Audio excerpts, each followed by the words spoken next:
Food ব্লগারদের review দেখে খেতে গিয়ে আজকে আমি কি শিক্ষাটা পেলাম সেটাই তোমাদের সাথে আজকে শেয়ার করব। Hello everyone, welcome to my new blog. কেমন আছো সবাই? তো আমি এই যে এত সুন্দর করে সাজুগুজু করে রেডি হয়ে যাচ্ছি।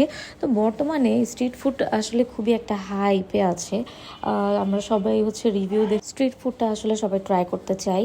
তো এই ফুড ব্লগারদের রিভিউ দেখে আজকে চলে গিয়েছিলাম খুবই হাইপ তোলা হচ্ছে ফ্লেভিংস, যেটা মিরপুর 10 নম্বর হোপ ইন্টারন্যাশনাল স্কুলের গলিতে। এত হাইপ দেখে আমি গিয়েছিলাম ওদের হচ্ছে পাস্তা আর হচ্ছে মিট বক্সটা, মটকা মিট বক্সটা হচ্ছে ট্রাই করতে। এটা নাকি হচ্ছে বাংলাদেশের প্রথম মটকা মিট বক্স, যেখানে শুধু চিকেন আর কিছুই থাকে না।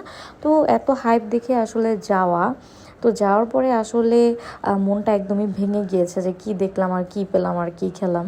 লাইক সিরিয়াসলি পাস্তার মধ্যে কোনো চিজ নাই, কিছু নাই, মানে একদমই টেস্টলেস। আর এখানে হচ্ছে মেয়োনিজ সস কিছুই দেওয়া নাই, উপরে জাস্ট একটু চিজ দেয়া।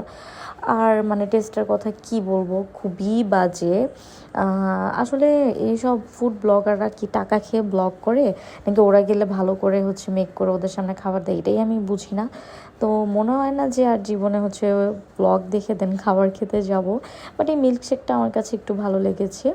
তো এইভাবেই আজকে বাসটা খেলাম। তো আজকের মধ্যে এখানেই টাটা, আল্লাহ হাফিজ।